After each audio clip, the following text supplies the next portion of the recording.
Hello my dear friends, welcome to Lucky Education. और आज हम डिस्कस करेंगे एक बहुत ही इंपॉर्टेंट टॉपिक है विजयनगर एम्पायर। हम पढ़ रहे हैं क्लास 10 की हिस्ट्री, चैप्टर 2 चल रहा है, India during the period of struggle 1206 to 1858। ठीक है, तो हमने इसमें बहुत सारी चीज़ें डिस्कस कर ली। हमने मुगल एम्पायर को डिस्कस कर लिया, हमने दिल्ली सल्तनत को डिस्कस कर लिया, इवन सिखिज्म वाला पार्ट डिस्कस कर लिया, मराठाज वाला पार्ट डिस्कस कर लिया। एक पार्ट जो रह रहा था वो रह रहा है साउथ इंडियन डायनेस्टीज। अब देखो यहाँ पे साउथ इंडिया में जैसे ही मतलब दिल्ली सल्तनत, आपको पता है दिल्ली सल्तनत रूल करती है 1206 से 1526। और दिल्ली सल्तनत में 5 डायनेस्टीज आती हैं, और जिनमें मतलब तीसरे नंबर की थी तुगलक। पहले जैसे स्लेव डायनेस्टी, फिर खिलजी डायनेस्टी, फिर तुगलक, सैयद, लोधी। तो जब तुगलक डायनेस्टी का डिक्लाइन होने लगा तो उस समय क्या हुआ था, इंडिया के कई सारे हिस्सों में, कई सारे पार्ट्स में जो इनके अंडर में रूलर्स हुआ करते थे वो अपने आप को इंडिपेंडेंट डिक्लेयर करने लगे। तो उन्हीं में से साउथ में 2 डायनेस्टी निकल के आती हैं, 2 एम्पायर निकल के आते हैं, 2 एम्पायर निकल के आते हैं साउथ में। एक था विजयनगर एम्पायर। यहाँ पे जो मैप आपको दिखाई दे रहा है साउथ इंडिया का, ये जो ग्रीन वाला पार्ट है ये है विजयनगर एम्पायर, जो बिल्कुल पूरा जो आज की डेट में तमिलनाडु, कर्नाटक, आंध्र प्रदेश, केरल, ये वाला पार्ट है, पूरा की पूरा किसके अंडर हुआ करता था, विजयनगर एम्पायर। और इसके ऊपर है एक बहमनी एम्पायर। ठीक है, बहमनी एम्पायर जो बाद में कई सारे पार्ट्स में डिवाइड हो जाता है, बीजापुर, बीदार, अहमदनगर, गोलकुंडा, इन सारे पार्ट्स में डिवाइड हो जाता है। तो ये बहमनी एम्पायर है, और इसके नीचे क्या है, विजयनगर एम्पायर। तो हम आज इसी के बारे में देखेंगे, विजयनगर एम्पायर के बारे में। तो एक चीज़ तो आप ध्यान रखना, विजयनगर के जस्ट ऊपर वाला जो है, ऊपर जो है वो बहमनी एम्पायर है। और इनकी और विजयनगर और बहमनी एम्पायर की हमेशा चलती रहती थी, एक दूसरे के प्रति मतलब प्रतिद्वंदी थे, बहुत तगड़े वाले। ठीक है, कभी ये इन पर अटैक कर रहे, कभी ये इन पर अटैक कर रहे, तो इनका लड़ाई झगड़ा हमेशा चलता रहता था। विजयनगर एम्पायर था ये हिंदू, इसमें हिंदू रूलर्स रहा करते थे। और ये वाला जो एम्पायर था बहमनी, इसमें मुस्लिम रूलर्स रहा करते थे। तो कुछ लोग कहते हैं कि भाई हिंदू मुस्लिम ये झगड़ा चलता रहता था, मगर ऐसा कुछ नहीं है। ऐसा भी है कि यहाँ पर एक इनका लड़ाई का एक मुद्दा था।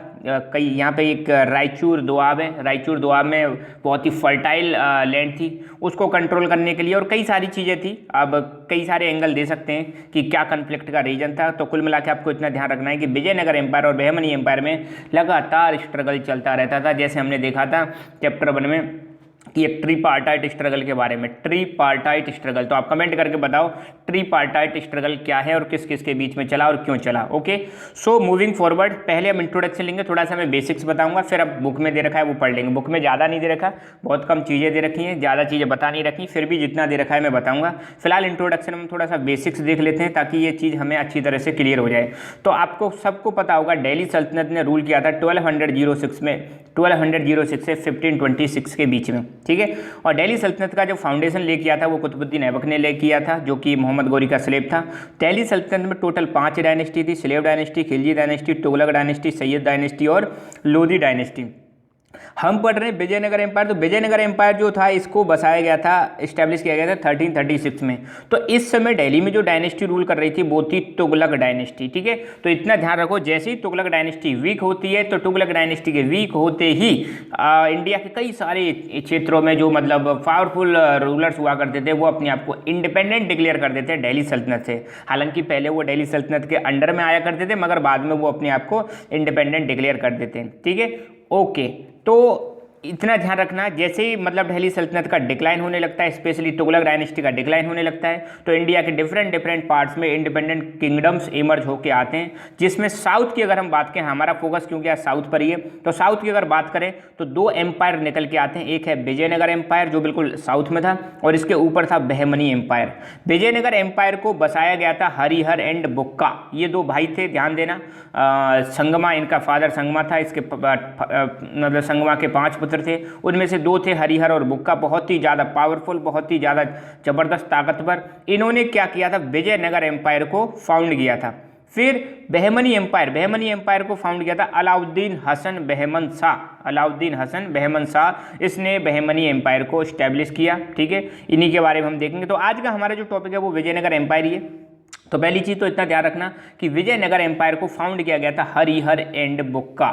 ठीक है, कब फाउंड किया गया था, 1336 में इसको फाउंड किया गया था। यहाँ पर एक छोटी सी मिस्टेक भी है, 1336 में इसको क्या किया गया था, फाउंड किया गया था। और ये जो थे हरिहर और बुक्का थे, ये फ्यूडेटरीज हुआ करते थे ककाटियाज ऑफ वरंगल। वरंगल जो आज की डेट में आंध्र प्रदेश में, वरंगल में एक डायनेस्टी रूल करती थी, उसका नाम था ककाटिया डायनेस्टी। तो ककाटिया डायनेस्टी के अंडर में ये काम करते थे कौन? हरिहर एंड बुक्का। इनके फ्यूडेटरीज थे, फ्यूडल लॉर्ड्स थे, ऐसे कह सकते हैं, ठीक है। तो मतलब इनके बॉस कौन थे उस समय? ककाटियाज थे। जैसे ही ककाटियाज का डिक्लाइन हुआ, ये इमर्ज होके आ जाते हैं। इन्होंने एक विजयनगर सिटी को बसाया, विजयनगर का मतलब होता है सिटी ऑफ विक्ट्री, और उसको अपनी कैपिटल बनाया, ठीक है। तो इनका टाइम पीरियड कब से कब तक है? 1336 से लेकर 1672, लगभग इतना ही है, ठीक है। और इधर प्लस माइनस हो सकता है, अलग अलग बुक में अलग अलग लिखा रहता है। मतलब अगर आप देखो लगभग 300 साल से ज़्यादा इन्होंने साउथ इंडिया में क्या किया? रूल किया। मतलब एक प्रकार से वहाँ पर पॉलिटिकल स्टेबिलिटी दिखाई। जनरली क्या होता है, कई सारी डायनेस्टी इधर उधर उथल पुथल हो जाती है, कभी कोई रूल कर रहा है, कभी कोई रूल कर रहा है, मगर इन्होंने साउथ इंडिया में एक स्टेबिलिटी प्रोवाइड कराई, पॉलिटिकल स्टेबिलिटी, जहाँ पर एक ही डायनेस्टी, एक ही मतलब एम्पायर ने बहुत सालों तक, 300 सालों तक क्या किया? लगभग रूल किया, ठीक है। तो जो बहुत मतलब साउथ इंडिया का लार्ज जो हिस्सा था वो किसके अंडर में था? विजयनगर एम्पायर। जैसे ही विजयनगर एम्पायर अपनी मतलब इमर्ज होकर आया, तो धीरे धीरे करके इन्होंने ऑलमोस्ट सारा की सारा साउथ इंडिया था उसको अपने अंडर में ले लिया, विजयनगर एम्पायर ने अपने कंट्रोल में ले लिया, ठीक है। अब यहाँ पे एक चीज़ और ध्यान रखना, मैंने बताया ककाटियाज और वरंगल थे, इनके फ्यूडेटरीज या लॉर्ड्स हुआ करते थे या सामंत हुआ करते थे। मगर एक दिल्ली सल्तनत में तुगलक डायनेस्टी का रूलर था गयासुद्दीन तुगलक ने वरंगल को क्या कर दिया? वरंगल जो ककाटिया जो वरंगल थे, इनको बर्बाद कर दिया। इसके बाद ये दोनों भाई हरिहर और बुक्का ये चले आते हैं कंपली स्टेट जो कर्नाटका में, वहाँ पे चले आते हैं और उनके साथ वहाँ पे मतलब मिनिस्टर बन जाते हैं, रूल करते हैं। मगर बाद में तुगलकों ने कंपली को भी जीत लिया। उसके बाद जैसे ही मतलब तुगलक रूलर्स ने कंपली को जीता, फिर हरिहर और बुक्का इन दोनों को क्या कर लेते हैं? तुगलक रूलर्स कैदी बना लेते हैं और कैदी बना के दिल्ली ले जाते हैं, ठीक है। और वहाँ पर इनका धर्म चेंज करवा देते हैं, इस्लाम धर्म में मतलब चेंज करवा दिया था हरिहर एंड बुक्का।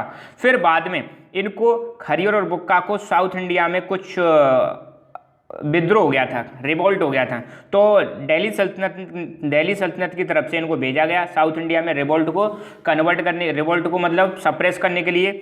मगर ये वहाँ पे आते हैं, तो जैसे बाद में क्या होता है, जो इंपॉर्टेंट रूलर थे दिल्ली सल्तनत के, जैसे मोहम्मद बिन तुगलक के बाद जैसे ही उसका मतलब अंत हुआ, ख़त्म हुआ, उसके बाद क्या होता है कि इनको मोहम्मद बिन तुगलक भेजता है हरिहर और बुक्का को साउथ इंडिया में क्या करने के लिए? रिवोल्ट को सप्रेस करने के लिए। मगर बाद में वो अपने आप को इंडिपेंडेंट डिक्लेयर कर देते हैं। हरिहर और बुक्का मोहम्मद बिन तुगलक से क्या कर देते हैं? इंडिपेंडेंस ले लेते हैं और अपने आप को मतलब एक इंडिपेंडेंट रूलर के रूप में स्टैब्लिश कर लेते हैं। और इनका एक गुरु था विद्यारण्य की सहायता से इन्होंने फिर दोबारा से इस्लाम से हिंदू धर्म में अपना परिवर्तन करवाया। ध्यान रखना, इनको जैसे ही मतलब पकड़ लिया गया था, दिल्ली ले गए थे तो इस्लाम में कन्वर्ट कर दिया था। मगर ये वापस जब दोबारा आए साउथ इंडिया में, मोहम्मद बिन तुगलक ने भेजा था, तो बाद में अपना दोबारा से विद्यारण्य गुरु की सहायता से अपना धर्म चेंज कर लेते हैं और दोबारा से हिंदू धर्म में आ जाते हैं। और फिर बसाते हैं विजयनगर सिटी को भी बसाते हैं और उसको अपनी कैपिटल भी बनाते हैं। तो जो हरिहर और बुक्का ने विजयनगर एम्पायर को बसाया था, वो कब बसाया था? 1336 में, जब उनको वापस कहाँ भेजा गया था? साउथ में भेजा गया था मोहम्मद बिन तुगलक के द्वारा। फिर वो अपने आप को इंडिपेंडेंट डिक्लेयर करते हैं और विद्यारण्य की सहायता से धर्म चेंज भी करते हैं, दोबारा से हिंदू धर्म में आते हैं और सिटी बसाते हैं विजयनगर, ठीक है, ओके। तो इस डायनेस्टी के बहुत सारे इंपॉर्टेंट रूलर्स हैं, Harihar and Bukka, Harihar second, Devaraya first, Devaraya second, Krishnadevaraya बहुत इंपॉर्टेंट, कृष्णदेवराय बहुत ही ज़्यादा महान रूलर हैं। अनफॉर्चुनेटली हमारी बुक में इसके बारे में कुछ भी दिया नहीं है। अच्युत राय, सदाशिव राय, ठीक है। अच्छा, विजयनगर एम्पायर में जो सबसे ग्रेटेस्ट रूलर था वो कृष्णदेव राय था। इसने यहाँ पे एक रायचूर दोआब है, दोआब का मतलब होता है दो नदियों के बीच का क्षेत्र, दो नदियों के बीच का क्षेत्र। यहाँ पे दो नदियाँ कौन कौन सी हैं? एक है कृष्णा और एक है तुंगभद्रा। कृष्णा और तुंगभद्रा के बीच में जो दोआब रीजन है उसको बोलते हैं रायचूर दोआब। तो ये बहुत ही ज़्यादा फर्टाइल लैंड थी, इसके लिए लड़ाई चलती रहती थी हमेशा विजयनगर एम्पायर में और बहमनी एम्पायर में। तो कभी ये रायचूर दोआब विजयनगर एम्पायर में आ जाता, कभी बहमनी में। तो ये बोन ऑफ कंटेंशन था, मतलब लड़ाई की जड़ थी, ऐसे कह सकते हैं, ठीक है, फसाद की जड़। तो ये चीज़ ध्यान रखना, कृष्णदेव राय ने रायचूर दोआब को अपने कंट्रोल में ले लिया था, जीत लिया था। और रायचूर दोआब क्या है? एक फर्टाइल लैंड है between Krishna river and Tungabhadra river, ठीक है, ये चीज़ भी आपको ध्यान रखनी है। और जैसे ही कृष्णदेव राय की डेथ होती है उसके बाद जो विजयनगर एम्पायर है वो बहुत ही ज़्यादा वीक होने लगता है और एक बैटल होता है, बैटल ऑफ तालीकोटा। 1565 में बैटल ऑफ तालीकोटा होता है। अब देखो यहाँ पे बाद में बहमनी एम्पायर भी क्या हो गया था, कई सारे पार्ट्स में डिवाइड हो गया था। बेरार, अहमदनगर, बीजापुर, बीदार, गोलकुंडा, इन 5 मतलब इंडिपेंडेंट किंगडम्स बन गए थे बहमनी एम्पायर में से। और नीचे कौन सा था, विजयनगर एम्पायर। तो इनमें से कई सारे ग्रुप बना लेते हैं और ग्रुप बना के अटैक करते हैं किस पर, विजयनगर एम्पायर पर। और ये बात है कब की, ये कृष्णदेव राय के बाद की बात है। तो अपने जो डेक्कन के जो किंगडम्स थे इनको हम बोलते हैं डेक्कन के किंगडम्स। कौन कौन से, अहमदनगर, बीजापुर, गोलकुंडा, बीदार, इन्होंने क्या किया, एक साथ मिलकर अटैक कर दिया किस पर, विजयनगर एम्पायर पर। उस समय रूलर हुआ करते थे राम राय, बहुत ही वीक थे, तो और इनको हरा दिया, इनकी डेथ भी कर दी, मार भी दिया और 1565 में विजयनगर एम्पायर को डिफीट कर दिया था। उसके बाद इनकी जो सिटी थी विजयनगर उसको पूरी तरह से बर्बाद कर दिया, लूट खसूट बहुत ही ज़्यादा प्लंडरिंग की और सिटी को बर्बाद कर दिया। ठीक है, तो ध्यान रखना विजयनगर जो एम्पायर इसके लगातार स्ट्रगल चलते रहते हैं। होयसाला ऑफ मैसूर के एक डायनेस्टी रूल कर रही थी होयसाला, उनको ये बाद में अपने अंडर में भी ले लेते हैं। किंग ऑफ मदुरई के किंग को भी अपने कंट्रोल में ले लेते हैं, उस एरिया को भी मिला लिया जाता है। और बहमनी एम्पायर, इनके साथ तो उनका लगातार कांस्टेंट स्ट्रगल चलता ही रहता है। अच्छा, विजयनगर एम्पायर में टोटल 4 डायनेस्टियों ने रूल किया। ध्यान देना, विजयनगर एम्पायर में टोटल 4 डायनेस्टियों ने रूल किया। पहली डायनेस्टी थी संगमा डायनेस्टी या संगमा, ठीक है। और संगमा डायनेस्टी क्यों रखा गया, क्योंकि हरिहर और बुक्का जो थे उनके फादर का नाम क्या था, संगमा था, और उन्हीं के नाम पर उन्होंने डायनेस्टी बसाई, संगमा डायनेस्टी। ठीक है, इसके बाद Saluva dynasty, Tuluva dynasty, Aravidu dynasty. तो इन 4 डायनेस्टियों ने क्या किया, रूल किया, संगमा, सलुवा, तुलुवा, अराविडू। ठीक है, अपनी बुक में ऐसा कुछ नहीं है, बस एक बार मैं आपकी नॉलेज के लिए बता दे रहा हूँ। तो 4 डायनेस्टियों ने रूल किया था। और फॉरेन ट्रेवलर्स की अगर बात करें, विजयनगर एम्पायर बहुत ही ज़्यादा पावरफुल था, तो इसके समय बहुत सारे फॉरेन ट्रेवलर्स भी आए थे जिन्होंने मतलब विजयनगर एम्पायर के बारे में अपना कुछ अकाउंट भी लिखा है, कुछ जानकारी भी दी है। एक थे इबन बतूता थे मोरक्को से, मोरक्को आपको पता है अफ्रीकन कंट्री है। निकोलो डी कॉन्टी ये थे इटली के थे। और अब्दुल रजाक ये एक एम्बेसडर थे, पर्शियन किंग के एम्बेसडर थे। और डोमिंगो पायस ये थे पुर्तगाल से आए थे। तो ये 4 लोग यहाँ पे आए थे और इन्होंने मतलब विजिट किया किसको, विजयनगर एम्पायर का। अब हम देखते हैं हमारी बुक में क्या दे रखा है। आई होप आपको चीज़ें क्लियर होंगी, और नहीं तो एक बार दोबारा से देख लेना, आपको चीज़ें और क्लियर हो जाएंगी। ठीक है, अच्छा, बुक में जो दे रखा है वो देख लेते हैं। लगभग 1336 से 1646 के बीच में विजयनगर एम्पायर ने रूल किया था, और बहुत ही लंबे समय तक, मोर देन 300 ईयर्स तक इन्होंने क्या किया, रूल किया, और साउथ इंडिया में पॉलिटिकल स्टेबिलिटी प्रोवाइड कराई। ठीक है, और बहुत ही ज़्यादा पावरफुल थे और किसी की हिम्मत नहीं थी मतलब साउथ इंडिया में जाके इनको हरा सकें। सोचो 300 साल तक इन्होंने रूल किया, बहुत बड़े एरिया पर इन्होंने क्या किया था, रूल किया था। तो 5 सन थे संगमा के, इनमें से 2 थे हरिहर और बुक्का, बहुत ही ज़्यादा फेमस थे। इन्होंने ही विजयनगर एम्पायर को फाउंड किया था। कहाँ पर, तुंगभद्रा रिवर के किनारे के सहारे बसाया विजयनगर सिटी और विजयनगर किंगडम की स्थापना की। पहले जो हरिहर और बुक्का थे ये ककाटियाज ऑफ वरंगल, उनके क्या हुआ करते थे, सामंत हुआ करते थे, फ्यूडल लॉर्ड्स हुआ करते थे। ठीक है, बाद में वरंगल का मतलब क्या कर दिया था, डिस्ट्रक्शन कर दिया था, वरंगल को ख़त्म कर दिया था, किसके द्वारा, गयासुद्दीन तुगलक के द्वारा। फिर उसके बाद ये क्या करते हैं, कंपली किंगडम जो कि मॉडर्न कर्नाटका में, उनके क्या बन जाते हैं, मिनिस्टर बन जाते हैं। फिर इस किंगडम को भी बर्बाद कर दिया जाता है, किसके द्वारा, मोहम्मद बिन तुगलक के द्वारा कंपली स्टेट को भी क्या कर दिया जाता है, बर्बाद कर दिया जाता है। और इन दोनों भाइयों को, हरिहर और बुक्का को क्या कर लिया जाता है, कैदी बना लिया जाता है और इनको दिल्ली ले जाते हैं, मैंने बताया था। फिर इनका धर्म भी चेंज करवा दिया जाता है वहाँ से, और फिर इनको बाद में साउथ इंडिया में रिवोल्ट को सप्रेस करने के लिए मोहम्मद बिन तुगलक के द्वारा भेजा जाता है। मगर ये दोनों भाई अपने आप को इंडिपेंडेंट डिक्लेयर कर देते हैं और इनके गुरु की सहायता से, कौन से गुरु थे, गुरु विद्यारण्य की सहायता से अपने आप को प्योरीफाई करते हैं और दोबारा से हिंदू धर्म में आते हैं और फिर इस्टेब्लिश करते हैं विजयनगर एम्पायर। और Vijayanagar empire became the most powerful empire of South India. और इन्होंने विजयनगर एम्पायर को इतनी तेज गति से मतलब एक्सपेंड किया कि साउथ इंडिया का मोस्ट पावरफुल एम्पायर बन गया। बहुत ही ज़्यादा मतलब जो लगभग पूरा की पूरा साउथ इनके कंट्रोल में हुआ करता था और इनकी कैपिटल हुआ करती थी विजयनगर। अब आज की डेट में जो विजयनगर है उसका नाम क्या है, हम्पी, द र्यून्स ऑफ हम्पी भी के नाम से भी फेमस है। तो आज की डेट में जो विजयनगर है वो कहाँ के, विजयनगर के जो रेमेन्स मिलते हैं वो उसको हम क्या बोलते हैं, हम्पी। तो कर्नाटक में आज की डेट में जगह है हम्पी, जिसको र्यून्स ऑफ हम्पी के नाम से भी जाना जाता है। और ये र्यून्स ऑफ हम्पी जो है ये वर्ल्ड हेरिटेज साइट है, यूनेस्को के द्वारा डिक्लेयर कर दिया गया। ध्यान रखना, जो हम्पी है यही पहले क्या हुआ करती थी, विजयनगर हुआ करती थी। और हम्पी जो कर्नाटका में आज की डेट में है ये वर्ल्ड हेरिटेज साइट है, यूनेस्को के द्वारा इसको डिक्लेयर किया जा चुका है। यूनेस्को एक यूनाइटेड नेशंस ऑर्गेनाइजेशन का ऑर्गन है, ठीक है। वर्ल्ड हेरिटेज साइट का मतलब ये होता है कि यहाँ पर मतलब इसका बहुत ही ज़्यादा कल्चरल हिस्टोरिकल इंपॉर्टेंस है। तो और अगर कोई साइट वर्ल्ड हेरिटेज साइट है तो इसका मतलब ये है कि वहाँ पर टूरिस्ट बहुत ज़्यादा आते हैं, बाहर से लोग घूमने बहुत ज़्यादा आते हैं, ठीक है। विजयनगर एम्पायर जो था इसने अपने आप को एक्सटेंड किया था कहाँ तक, सिलोन तक। सिलोन श्रीलंका का श्रीलंका का पुराना नाम है। ध्यान रखना, श्रीलंका का जो ओल्ड नेम है वो क्या है, सिलोन है। तो इन्होंने अपने एम्पायर को श्रीलंका के सी कोस्ट तक क्या कर दिया था, एक्सपेंड कर दिया था।